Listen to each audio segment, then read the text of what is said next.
বিসমিল্লাহির রহমানির রাহিম। গ্রামটার নাম ছিল নূরপুর। নামের মতো নূর বা আলো সেখানে খুব একটা দেখা যেত না, তবে মসজিদের মিনারটা দূর থেকে দেখলে মনে হতো এই গ্রামটায় এখনও আল্লাহর আলো নিভে যায়নি। নূরপুর গ্রামের এক প্রান্তে থাকত এক যুবক, তার নাম ছিল ইমরান। বয়স বড়জোর 25, চেহারায় ছিল তেজ, চোখে ছিল অদ্ভুত এক শূন্যতা। ছোটবেলায় সে ছিল খুব নরম মনের, মসজিদে আজান হলে দৌড়ে যেত, কোরআন পড়তে ভালোবাসত। কিন্তু সময় বদলায়, মানুষের জীবনও বদলায়। ইমরানের বাবা ছিলেন একজন মুত্তাকি মানুষ, 5 ওয়াক্ত নামাজ, হারাম হালালের বিষয়ে খুব কড়া।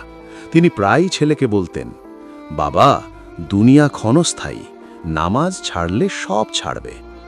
কিন্তু ইমরান তখন এসব কথার গভীরতা বুঝত না। পথভ্রষ্টতার শুরু। বাবার মৃত্যুর পরই ইমরানের জীবনে বড় পরিবর্তন আসে। সংসারের হাল ধরতে গিয়ে সে শহরে যায়। শহরের আলো, বন্ধুদের আড্ডা, সহজ টাকা, সব মিলিয়ে তার ভিতরের ঈমানটা আস্তে আস্তে দুর্বল হয়ে পড়ে। শুরুতে নামাজ ছাড়েনি, পরে 1 ওয়াক্ত, তারপর 2 ওয়াক্ত, একসময় পুরো নামাজই ছেড়ে দেয়। এক রাতে বন্ধুদের সাথে বসে সে বলল, এই নামাজ টামাজ দিয়ে কি হবে, পেট তো ভরে না। বন্ধুরা হেসে উঠল, কেউ তাকে থামালো না, বরং তারা বলল, এই তো কথা, জীবন একটাই, এনজয় কর। ইমরান হাসল, কিন্তু তার হৃদয়ের ভেতরে অদ্ভুত এক ব্যথা হলো। সে জানত সে ভুল পথে হাঁটছে, কিন্তু ফিরে আসার সাহস পাচ্ছিল না। 2. মায়ের চোখের পানি। গ্রামে ইমরানের মা একা থাকতেন। প্রতিদিন ফজরের নামাজ শেষে তিনি ছেলের জন্য দোয়া করতেন, হে আল্লাহ, আমার ছেলেকে হেদায়েত দাও, তাকে ফিরিয়ে আনো। ইমরান বছরে 1-2 বার গ্রামে আসত। মা তাকে দেখলে কিচ্ছু বলতেন না, শুধু চোখ ভরে তাকিয়ে থাকতেন। একদিন মা বললেন, বাবা, তুমি কি এখনো নামাজ পড়ো? ইমরান চোখ নামিয়ে বলল, সময় পাই না মা।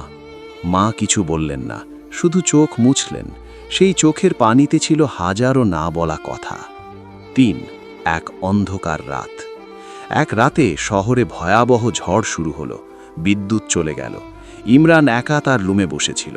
হঠাৎ বুক ধড়ফড় করতে লাগলো, নিঃশ্বাস নিতে কষ্ট হচ্ছিল। তার মনে হলো, এই বুঝি আমার শেষ সময়। হঠাৎ বাবার কথা মনে পড়ে গেল, নামাজ ছাড়লে সব ছাড়বে। ভয়ে তার চোখ দিয়ে পানি গড়িয়ে পড়ল। সে জীবনে প্রথমবার সত্যিকারের ভয় পেল। টাকা, বন্ধু, সব কিছু তখন অর্থহীন মনে হলো। সে বিড়বিড় করে বলল, হে আল্লাহ, যদি আজ আমার মৃত্যু হয়, আমি তো প্রস্তুত না। কিন্তু মুখ দিয়ে ঠিকভাবে দোয়া বের হচ্ছিল না, কারণ বহুদিন সে আল্লাহর সাথে কথা বলেনি। 4. হঠাৎ দেখা। পরদিন সকালে ইমরান অসুস্থ হয়ে রাস্তায় বেরোল। হঠাৎ এক বৃদ্ধ লোকের সাথে দেখা, সাদা দাড়ি, মুখে শান্তির হাসি। বৃদ্ধ লোকটি বললেন, বাবা, কেমন আছো? ইমরান অবাক হলো, এই শহরে কেউ তাকে এভাবে জিজ্ঞেস করে না। ভালো না চাচা। বৃদ্ধ মৃদু হেসে বললেন, ভালো না থাকাটাই ভালো হওয়ার শুরু। এই কথাটা ইমরানের হৃদয়ে গিয়ে লাগল। বৃদ্ধ আবার বললেন, আল্লাহর যার ভালো চান তাকে আগে ভেঙে দেন। ইমরানের চোখ ভিজে উঠল। সে জানত না কেন এই মানুষটার সামনে তার বুকের সব বোঝা হালকা লাগছিল। 5. প্রশ্নের মুখোমুখি। ইমরান জিজ্ঞেস করল, চাচা, আল্লাহর কি অনেক গুনাহগার কেউ ক্ষমা করেন?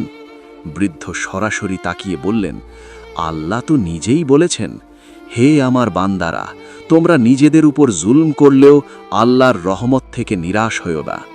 এই আয়াতটা ইমরান ছোটবেলায় মুখস্থ করেছিল, কিন্তু আজ মনে হলো এই আয়াতটা ঠিক তার জন্যই নাজিল হয়েছে। তার হাত কাঁপছিল। সে বলল, আমি অনেক দূরে চলে গেছি। বৃদ্ধ বললেন, দূরে গিয়েছ, কিন্তু দরজা এখনো বন্ধ হয়নি। 6. অন্তরের লড়াই। সেদিন রাতে ইমরান নামাজের কথা ভাবল। বহু বছর পর সে জানত না কিভাবে শুরু করবে। অজু করতে গিয়ে হাত কাঁপছিল, মনে হচ্ছিল এই পানি তার গুনাহ ধুয়ে দিচ্ছে। সে জায়নামাজে দাঁড়ালো, তাকবীর বলতে গিয়ে গলা আটকে গেল। আল্লাহু আকবার, এই শব্দটা বলেই সে কেঁদে ফেলল। ছোট শিশুর মতো কাঁদল। কোনো ভাষা ছিল না, শুধু চোখের পানি। সিজদায় গিয়ে সে বলল, হে আল্লাহ, আমি ফিরে এসেছি, আমাকে ফিরিয়ে নিও। পর্ব 1 এখানেই শেষ। দ্বিতীয় পর্ব চাইলে কমেন্ট করুন, আর ভিডিওতে একটা লাইক ও চ্যানেলটা সাবস্ক্রাইব করে পাশে থাকুন। আল্লাহ হাফেজ।